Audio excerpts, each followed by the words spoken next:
Sobre o que eu comentei, né? Que a gente veio de uma conferência, Justiça e Amor. A gente entendeu agora um pouco sobre o amor de Deus. E o que é a justiça de Deus? Vamos lá, eu gostei muito do que você falou. Hoje as pessoas estão brigando pela forma de fazer igreja. É, Não vou nem colocar assim.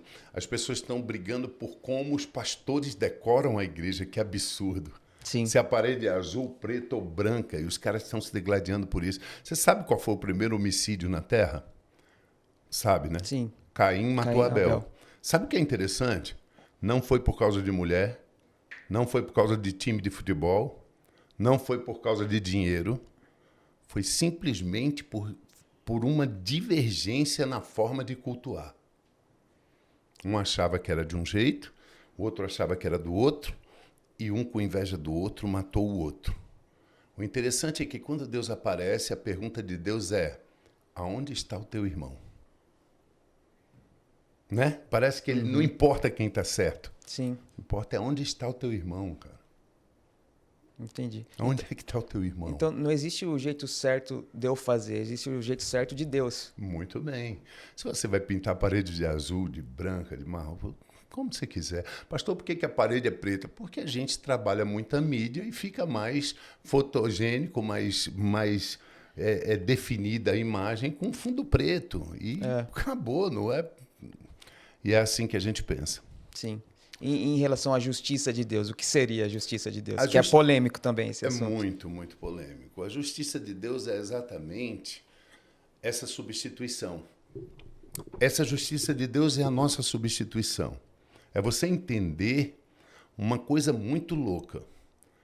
É você receber o crédito do desempenho do cara que te substituiu.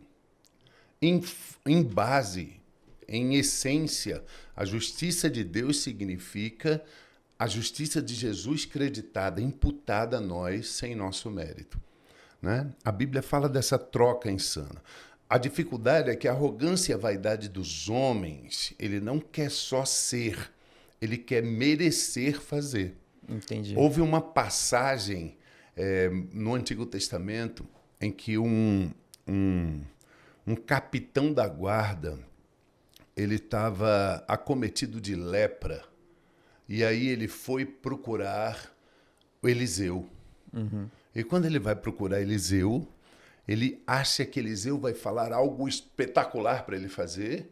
E Eliseu vira para ele e diz: cara, desce desse cavalo branco, um símbolo da arrogância e da vaidade do homem, e mergulha a tua cara 7 vezes na lama do Jordão.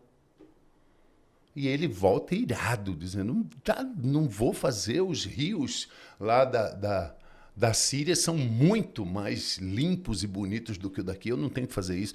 A serva que é do lado dele esperou o momento correto com sabedoria e diz assim: cara, se ele tivesse pedido algo bastante difícil, você não faria? Aí o capitão diz: eu faria. Ela diz: e por que você não faz isso, que é tão simples? Isso traz para a gente essa dificuldade do homem em receber a graça, o pronto. O homem quer merecer. O homem quer subir no monte 30 dias, o homem quer jejuar 40 dias, o homem quer pagar promessas, o homem... E depois nós, os cristãos, estamos chacotando e criticando um católico subindo a escadaria da Penha 360 degraus. E ele faz a mesma coisa em cima do monte, não muda nada. É O verdade. conceito é o mesmo, de pagar um preço.